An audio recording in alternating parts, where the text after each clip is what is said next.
In this video, we are going to talk about job hunting in Finland as an international job seeker, and you will hear a bunch of practical tips on how and where to find jobs as an international student or graduate. What's up, guys, and welcome back to the channel. If this is the first time we are meeting, my name is Oliver, and I'm a master's student in economics at Aalto University in Finland. And on this channel, we talk about education and early career development, specifically here in Finland. So if you are new here, do consider subscribing. So in this video, I'm going to interview Saku Tihveräinen, who is a seasoned recruitment and HR professional currently working at Talented, which is one of the leading IT recruitment companies in Finland. This is the first video in a new series during which I interview experienced recruiters and hiring managers who share their personal expertise on some of the most common issues that international students and graduates face when looking for a job in Finland. Thank you, Saku, so much for joining us. I'm very grateful that you actually agreed to join us to share some of your knowledge in this field and in these topics. So before we jump into the discussion, would you actually like to introduce yourself and your background quickly, and especially your experience in the Finnish recruitment market? Great to be here.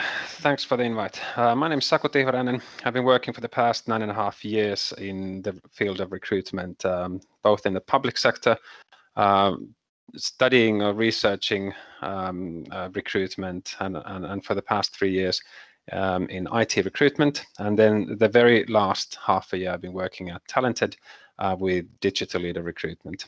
And I've been away overseas from Finland, in the UK, especially in London and Edinburgh, altogether for 5 years. So I've got some experience from that point of view as well, how it's to be a bit of an outsider to the local job market. Great. And your background, you have done a lot of work specifically involving international talents working in Finland. So you probably have a lot to say about the different topics and themes that we're about to discuss. I might have a few ideas, yes. I'm glad to share them.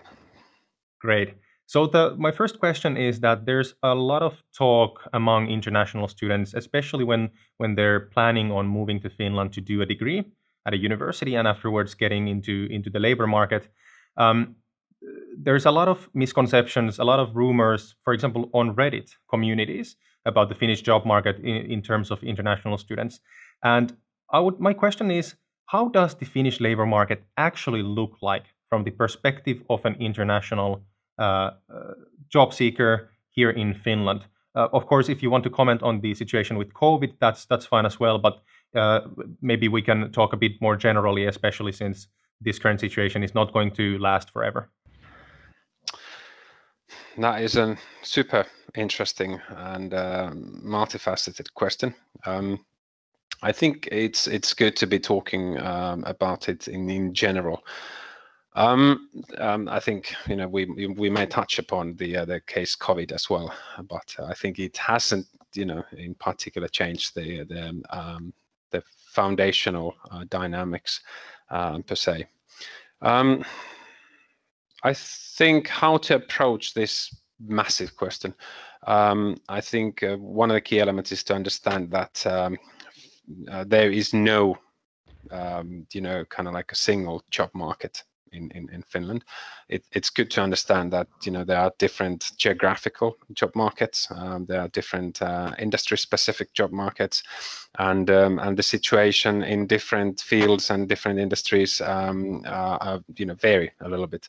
But then kind of like after having said that, it's quite clear from my point of view that especially the sort of the tech bubble, tech industry, tech field, especially in the capital region, is the most kind of like welcoming in terms of the international talent arriving in Finland. There are other fields as well, and then different kind of like sub bubbles, if you may.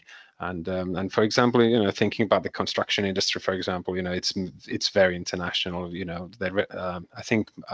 I think in at least in the southern Finland, if not more broadly as well. For example, the restaurant industry, that's quite welcoming, especially in the capital region again. I think the tech, then looking at tech sector, for example, then you have some variance in terms of the capital region. If you go to Tampere or Turku and other areas, and how welcoming they, those companies in other geographical locations are, and etc. So it really boils down to the question that, okay, what are we in particular talking about?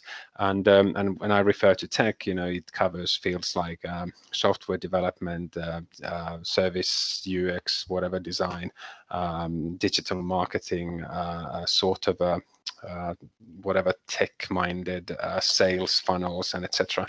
So tech is becoming more and more sort of this international, no, not international, but kind of like a omni theme to a lot of things. And if you think about most of the new businesses, it's all relying on technology, software, and whatnot.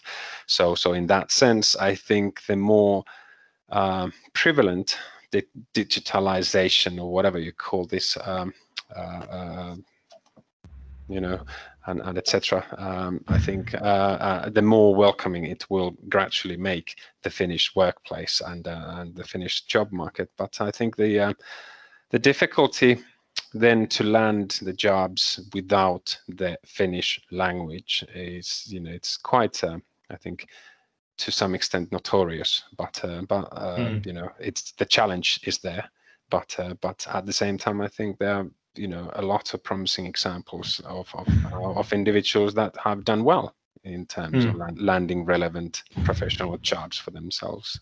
So it's not all gloom and doom. Rather there's opportunities as well. So I don't want to be too pessimistic, but to be realistic. Yeah, and this is actually the question about, do you need Finnish or not, and does it actually help you at all to speak some Finnish to land a job in the Finnish markets? Of course, what I tell everyone is that, again, it depends on so many different factors. It depends on your personal experience, your prior educational background. It depends on your ability to actually hunt for the jobs, because let's face it, job seeking is a numbers game, and if you don't cast enough lines, there's not that many fish that you can actually catch. But then on the other hand, it depends on the city and the market as well, as you said. And and this is one of the reasons why I usually don't want to give people a general, or I don't want to say yes or no to anyone, because the question varies so heavily on the person. But as a general idea, what would you say yourself, based on your personal experience, if and when someone who has landed a place at a Finnish university has come to Finland and is looking for a part-time job, let's say, for example, in the service sector, what would you tell them about this question? I think one of the key elements to kind of like really fully appreciate at the start of the studies is to understand that I think the Finnish job market, and again, it's it's similar to other countries as well. That you need to know the people, and there's a lot of good people, very talented people, hardworking people that are focusing fully on their studies, from day one, doing a master's degree, for example, after a bachelor's, and then sort of forgetting about networking. So I think it's one of the elements that prior to actually starting to actively hunt for a job, it's very important to just start networking. And by networking, I'm referring to all sorts of student associations at the university, or the relevant sort of an interesting activity that might be, whether it's technology focused, professional role, or whatever focused, or then if it's something to do with sports, whatever. But kind of like being and collaborating with others is quite important. Then all sorts of meetups are in place.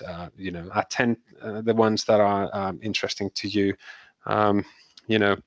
use LinkedIn, different Facebook groups, such like to your kind of like advantage, and don't sort of hesitate to start becoming very active in communicating via LinkedIn to new people, because there's a lot of students who have studied at, say, if you're studying at Aalto or Jyväskylä, there are a lot of alumni out there who are very keen on then hearing about the new students, so I think all the different ways of communicating to new people should be embraced at that point.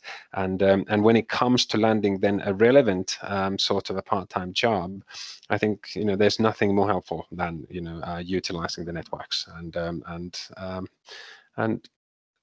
I think if one does that, say dedicate 3 hours per week on active networking, something like that, and do that meticulously. I think one is a lot better off, say, after half a year, when it's time to land relevant, say, summer jobs or whatever, and etc. And it all sorts of is it's an accumulative activity. So whatever you gain in terms of new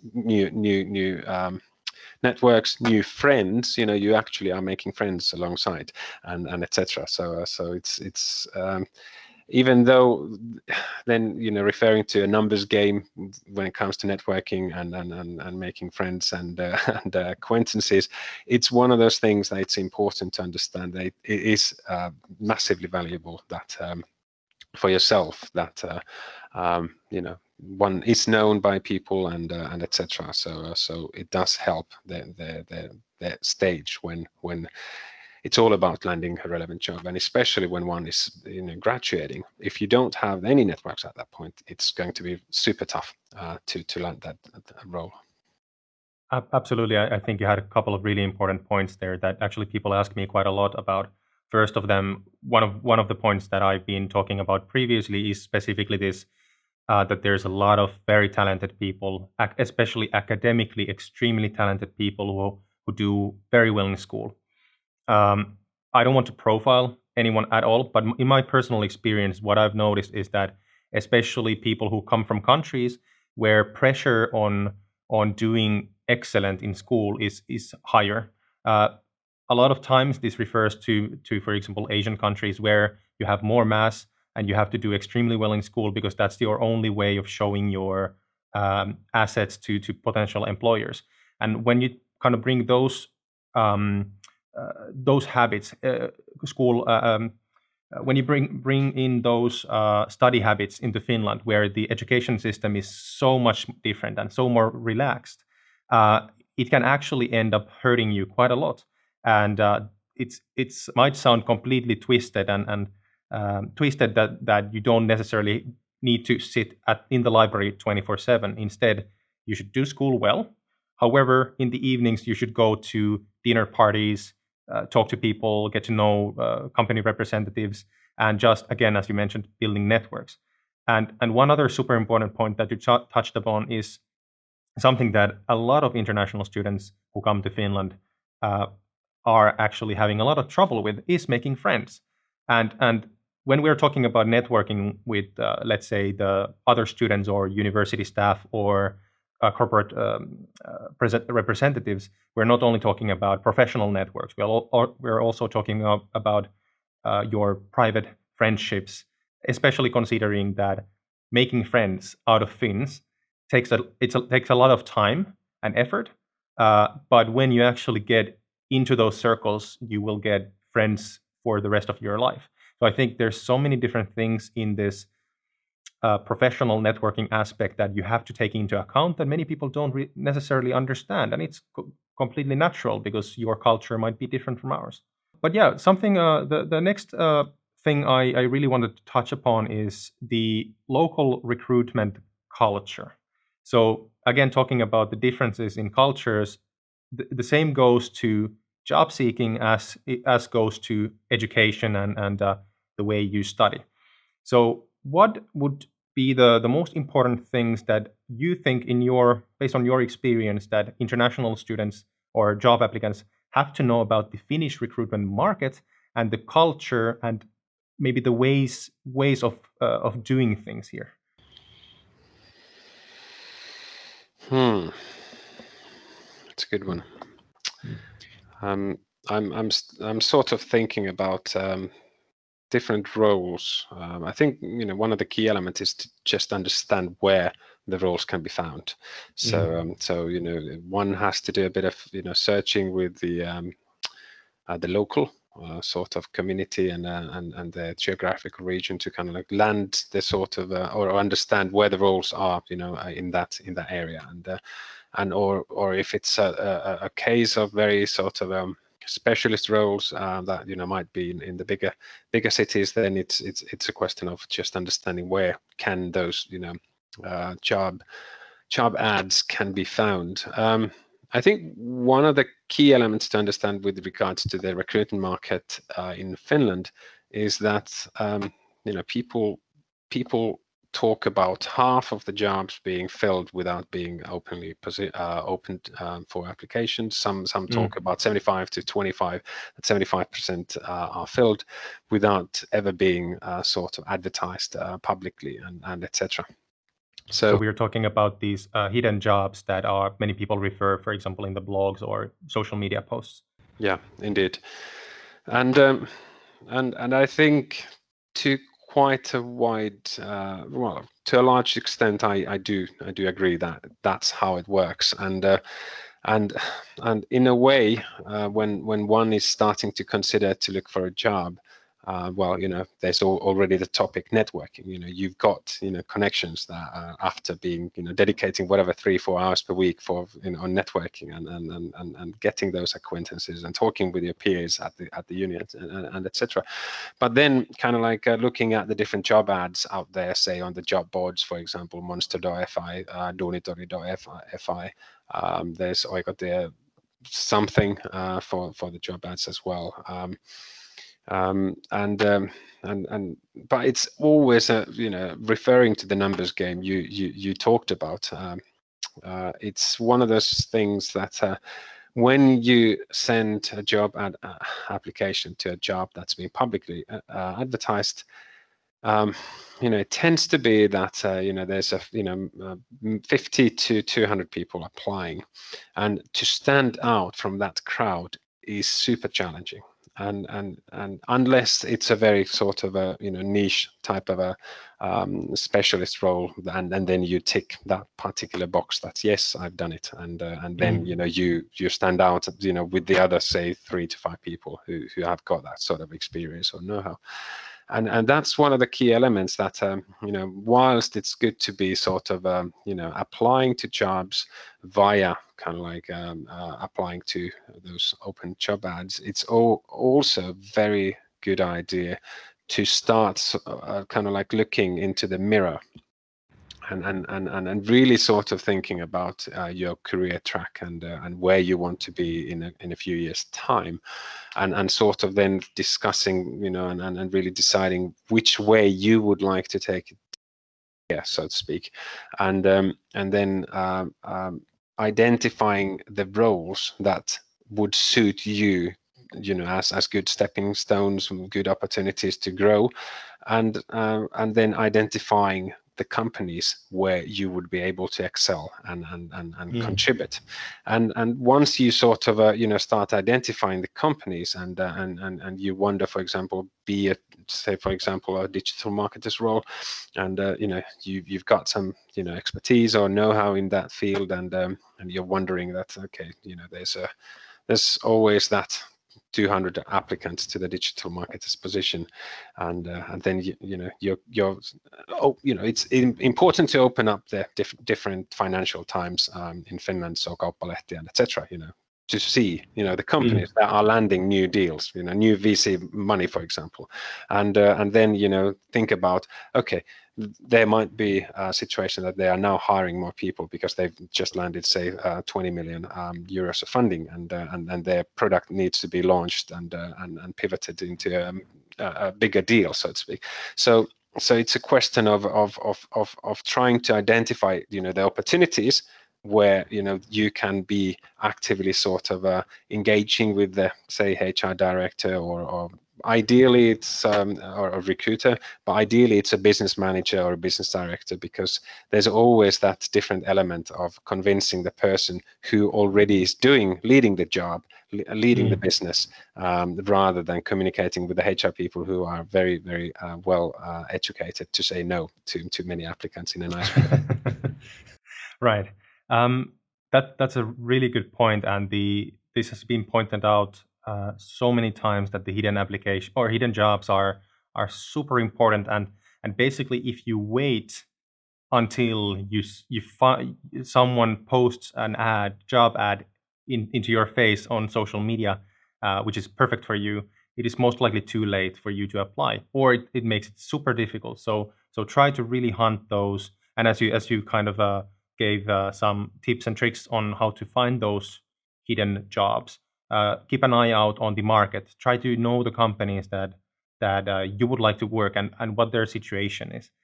But then when you actually get or find a job that you would like to apply for, or you find a company that you would like to contact, are there any cultural, or all right, let's formulate this a bit differently. Are there anything that international applicants need to know about, for example, formulating their CV or motivation letter or application letter that is very specific to, I don't want to say Finland, but for example, taking from your experience in Edinburgh, where I think that they might have some differences.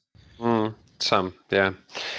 I think in Finland, one should really pay attention to this sort of blunt, transparent communication culture, which extends also to the point of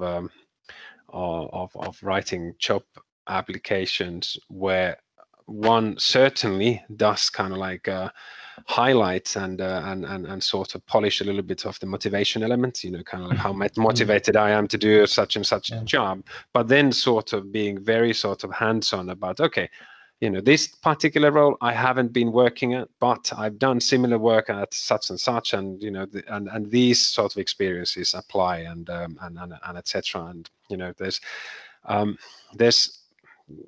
there's always nothing more sort of off-putting as a recruiter to read than an application that sort of has created this an illustration of perfection, that I'm applicable, to this role, to this, because a lot of companies they want to have these whatever magic wish list that they don't Keywords. really keywords that, okay, you should master this and that, and at the end of the day, they know that most likely that they will not find a person who covers them all, and then when people apply saying that, yes, I've covered them all, and we're talking about like a senior profile, and then a junior applicant is saying, yeah, I've sort of done it all, and then that come on, let's just be honest here, that's not the case, and you will not offer as an applicant any sort of an opportunity for the recruiter to engage in a discussion that how can you then learn, and how can you extend your current abilities and skills and know-how further to sort of become fully relevant over a couple of years' time, for example, with regards to that wish list or buzzword list. That's a really good point, and this is actually something that I learned maybe in the third year at the School of Business. Was when we were, of course, me and my classmates, we were looking at different job ads for internships and summer jobs, and a lot of people were feeling really encouraged because when you look at the different requirement listings that the job ads have, everyone's feeling the same, like, oh, I don't have that one thing out of the list of 25 things, I can't apply. And this is absolutely not true, because basically the companies are basically listing out the things that they would optimally like to have from a unicorn, from someone who doesn't really exist. And then they basically 99.9% of the times, companies basically have to take someone who is as close to that as possible, plus fits the company culture as well.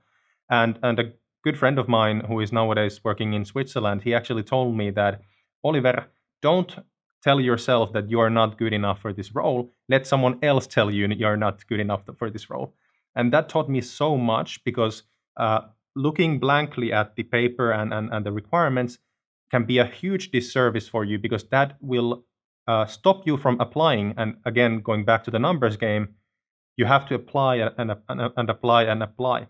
From here, actually, as a segue, one of the things that, in my experience, I would really like to get your take on this as well. One of the really big problems with many job applicants, international as well as Finnish applicants as well, is that people send copy-pasted applications and basically spam them to 100 companies, again, going back to the numbers game. But what is super important to remember, that when there's a person reading your job application, and it's, for example, the hiring manager who knows exactly what is wanted from the job, and if you don't address the requirements and the company that is actually hiring, rather you just have this generalized keywords wish list, what is the motivation for them to actually bring you to an interview and then try to dig up whether or not you would be suitable for the job? So make it as easy as a job for the hiring manager as possible to understand that you have done this and this is why you're suitable for this requirement, etc. What do you think? I think one of the elements, that one should apply is to come up with a story, when you apply. Because if you submit your CV, you've got it all there. If you start going, as an applicant, if one starts going through sort of those same elements, we're talking about unnecessary repetition, and I think what's key then is to kind of like for the recruiter or the hiring manager is to understand why did this particular company or the position sort of get the person's interest, and where is the person coming from, and what sort of stuff has one done. So a captivating story can be disclosing a good elements of the motivation as well, and sort of understanding where the person likes to be in 5 or 10 years time, even though it's difficult to say per se, but we all have dreams, and we have the direction in our minds that, okay, which way I would love to go to with my career, and etc. So I think it's important to kind of like sort of share that connection with the company, about the company, the role, and then sort of personal motivation and etc. When it's a nice story, easy to read, not too long, it makes a perfect cover letter, I think. Be that then for a kind of like an advertised job position, or then a hidden job where you're just kind of like saying that, yes, I'm going to be solving this company's problems. You can do it. Yeah. One of the problems with international students that a lot of people have been sharing with me is that the lack of clear practical tips and instructions on things like where to look for jobs, actual websites, when to apply, when does recruitment seasons happen in Finland, how to apply. These are not clear, or there's not that many websites in Finland where these kind of information have been laid out in English. So if we, for example, look at let's make up a person who comes to study computer sciences in Finland, starting with a bachelor's degree, has never been to Europe, for example, and he or she is looking for their first job for the first summer of the academic year. How would you actually start guiding this person in terms of looking for a job? Any practical tips? That's a good one. I think a lot of the unis have excellent career services. So I would sort of reach out and attend the sessions that they hold, and follow the different career websites that the universities have, because there's a lot of companies reaching out, and they want to hire the talented folk who are going to be graduating in the future, the future superstars, for that matter. So that's something that I would definitely do, and also communicate with others and etc. when it comes to sort of this, particular case of say a computer science student, I suppose last winter I was helping out a number of people at my previous job at Elisa, and we were sort of going through how to apply to jobs and when and etc. But it's again it's a topic of networking as well. So and it's important perhaps to realize that the summer job sort of tradition is again a little bit industry specific. I was having a meeting yesterday with reps of one university, and we were talking about summer jobs, and they were saying very different perspectives in that particular uni, depending on the people's own field. So some were saying, well, in my field the jobs are not out there until say March. The others, were saying, well, there's been a couple of, at this late October point, they were saying, well, there was a couple of summer job ads that had a closing deadline already at this point, and anything from between. So it's really important to understand that. I think there's a lot of students, also Finnish native ones that might be struggling a little bit in terms of understanding when on earth should I be applying and where. Nobody's kind of like giving really good information for that matter. But there's a lot of career fairs also at, organized by the universities and etc. So I think it's a networking game. It's a numbers game. It's important to reach out. Also, there are people at the career office, for example, at the unis. So it's okay to communicate with them, in person, and just making sure that you might be tapping on a topic that is of interest to many others. You might be then realizing, should we create an event, say at the uni or at the geographical location, with the career services. And, if you would be doing that, you would be able to sort of extend again your networks, communicate to a lot of people, demonstrate your skill in proactive sort of creation of an event and etc. It's at this webinar era. Because of COVID, I think it's particularly easy to sort of be demonstrating your proactive take and etc. So if something is not right, I think there's an opportunity also to contribute, for that matter. Right. So again, we are going back to the three kind of key things we have. It's a numbers game, meaning that you really need to put in work and time to apply to multiple places. But then on the other hand, networks are so important, especially for people who don't. This doesn't apply only to foreign or international students. It applies to local students as well. And since the local students are networking themselves, it's the easiest way to jump on board is to basically group up and start going to different events or webinars or organizations, for example, volunteering together, and then all of this kind of combines into the fact that you have to start looking for those hidden jobs through the networking, through following the different companies, either whether it be through the different business papers, as you mentioned, or, for example, simply going to different events. For those of you who have been with the channel for a longer time, you know that, for example, Finnish student organizations organize a huge amount of different not only career-related events, but other events as well, like simply parties. And many of these events have corporate representatives there because they are building their long-term brand, basically, for these students. And networking with these people during these events and parties is a great strategy, both long-term and short-term, in finding those good companies that you are interested in. So do you have anything to add to any of these three, or if you have any other practical tips or anything else?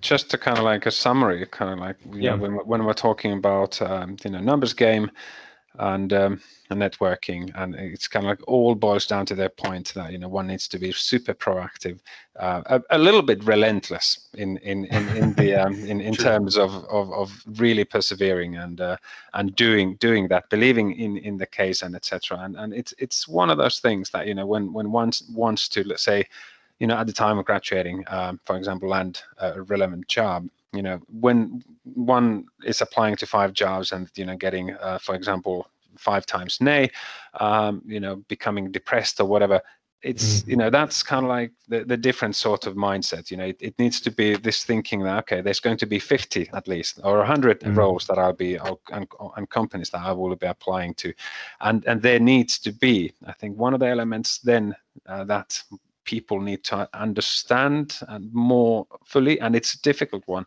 but it's really to kind of like point out what is it that you as a person are able with your skills to sort of solve for the company. And then it sort of becomes this question of you need to then understand the challenges the company has, and when you're communicating and understanding the company's challenges, you've already kind of half sold yourself into the company, because recruiting, applying for jobs, it is a sales game at the end of the day, and a lot of us don't do any sales related studies, and it may feel a little bit awkward, whatever, but it's like in any theme, practice makes you, well, if not perfect, but a lot better than at this point. True, and building one more thing on top of that is that you mentioned that basically applying for a job is a sales game, and which means that it's communication, and this means that not all of us are natural communicators. I've been doing B2B sales for the entirety of my short career, so I'm pretty comfortable at talking to people and at communicating. But that wasn't it in the beginning. I was terrible at job hunting when I started my school. But one of the really important actual practical tips that I would give everyone, and again, I'd love to get your take on this, is that in Finland, in the recruitment market, during the last few years, there has been this growing trend that companies should provide feedback to job applicants, if not proactively, at least when asked about it. So let's say that, for example, you mentioned that you should be prepared to get 50 nays. You have 50 times or 49 times to 49 opportunities to improve your own game, improve your motivation letter, improve your interviewing skills, for example. Because if your skill set is there and you're already proficient at what you do, it's basically a communication game at that point. How do you actually bring that out?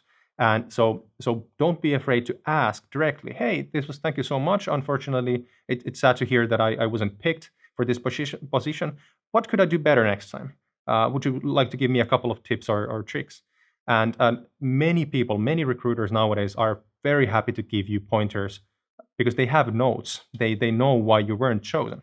And there's that element also that it's a networking game at that point. So it might not be relevant for your application per se strategies or whatever, but it's a great opportunity for you to sort of reach out to that person, because we're all individuals, and I think it's of massive importance to sort of leave a good memory stamp, if you will. And if there are companies that don't respond in any way, because sometimes it still happens, then don't take it personally, but rather follow up, say after a few weeks, and just kind of like highlight that haven't heard about you, just to let you know I'm still quite interested in having a chat about this role or whatever. And it's just one of those small elements that positivity brings about positivity, and even though sometimes if there's 45 nays, there might be that feeling that, oh crap, I'm not going to be enjoying this, but still kind of like when you turn it around, understand that it's not per se personal, but it's we're all going through the same topic, so it's kind of like perhaps a little bit easier to remain positive and a little bit relentless as well. And if somebody says that don't call me, kind of like without an invitation, you've landed information that, okay, this company might be good for you, and you think you might be able to solve some of their problems or challenges. Just do that. It's be smart with that type of unwanted per se communication, but friendly, positive, proactive, I think, what else can you want as a recruiter or hiring manager? That's very true. All right. Do you have anything that you would like to add, or any tips that you would like to mention? I held a presentation, I think it was last year at Aalto Uni, and we recorded it. It was all about kind of like networking and personal branding, and I shared my own personal journey. I hated networking or personal branding, 5 years ago, and really made me sweat. And I couldn't have even imagined that I'm having this type of a talk now, with you, Oliver, without feeling really clumsy and awkward and etc. So I've shared my personal kind of like obstacles and kind of like how I managed to overcome them in that video. And if I send you the link, that might be off. Absolutely. Yeah, it might be of use for the ones that feel that this is so not me, to start networking and doing stuff like that. That might be of benefit. So I think it's just one of those things that practice again might not make one perfect, but a lot better than what we are, at whatever current stage. That's very true. All right, thank you so much, Saku, for all the great information and tips. I'm sure that the audience is going to have use of this, not only the next application season, but for years to come, because this is all general information that you can use over time, over and over again. And I really hope that people are getting value out of this. And remember to connect with me on LinkedIn, and you need to start doing that, and on a lot of other kind of like professional networks. Just don't think about it. Yes, send the invitation, add a where you came across with the person at the end, etc. That's the only way to networking. Start doing it. That's a very, very good point. I will have both of our links to our LinkedIn profiles in the description box below. So let's connect there. All right, thank you so much. Many thanks. Thanks for having me. All right, thank you very much, Saku, for sharing your experiences. If you found this video helpful and you would like me to interview more Finnish recruitment professionals, do give this video a thumbs up and let me know what kind of questions you would like me to ask in future videos by writing the questions in the comment section below. Next up, I recommend that you watch this video for more general information about finding jobs as a student in Finland. Thanks again for watching, guys, and I will see you in the next one. Bye-bye.